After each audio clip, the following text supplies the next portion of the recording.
Massissi Territoire. Le premier véhicule vient de quitter Goma pour Massissi Centre depuis ce samedi 6 mai 2023 après une période d'interruption suite à l'effondrement de la route. Ces constats est du conseiller principal du gouverneur en charge de la reconstruction, Maître David Kamoua Moussoubao, qui était accompagné de l'administrateur du territoire de Massissi, du directeur général de la société Prémidis Construction, attributaire de 7 axes routiers, des ingénieurs de l'office de route qui contrôlent et supervisent la qualité des travaux y effectués par Prémidis Construction.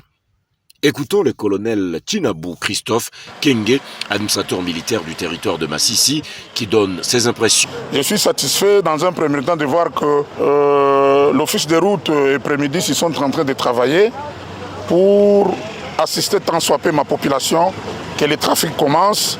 Et d'ailleurs, nous venons d'assister avec vous les premières rotations de véhicules qui commencent maintenant à traverser. Pour l'office de route, c'est une satisfaction de voir le premier engin passer après une rupture de trafic causée par la catastrophe naturelle. Sous nos yeux, nous avons déjà remarqué le tout premier engin qui vient de passer. Ça, c'est déjà un grand pas qu'on a franchi. Il y a certaines dispositions techniques que nous sommes appelés à prendre pour qu'enfin nous puissions remédier directement à cette situation. David Kamoua, émissaire du gouverneur, félicite la société Prémidis Construction qui vient de rouvrir la route, mais sollicite le moyen du gouvernement central. Nous venons de le constater, à chaque 10 mètres, il y a des éboulements. Et ici, ce sont les endroits les plus compliqués, comme vous venez de le constater. Mais Dieu merci, avec l'intervention des techniciens, la route est en train d'être réouverte.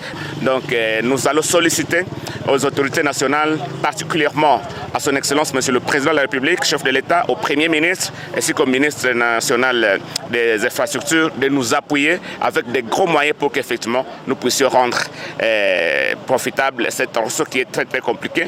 Des gros engins et des machines étaient à pied d'œuvre. Depuis l'année dernière, nous sommes attributaires de cette route. Nous avons fait un beau travail malgré les catastrophes naturelles et nous allons continuer toujours à faire un beau travail. Il faut dire, après Mouchaki, les envoyés de l'autorité provinciale du Nord Kivu ont poursuivi la mission d'inspection sur la route nationale numéro 2 de la cité de Saké vers Minova, où le pont Mweya, jeté sur la rivière Mweya, nécessite une attention particulière. Peu après, David Kamoura a clôturé sa visite d'inspection sur le pont Renga, qui déjà présente des fissures, nécessitant ainsi la réhabilitation dans un bref délai.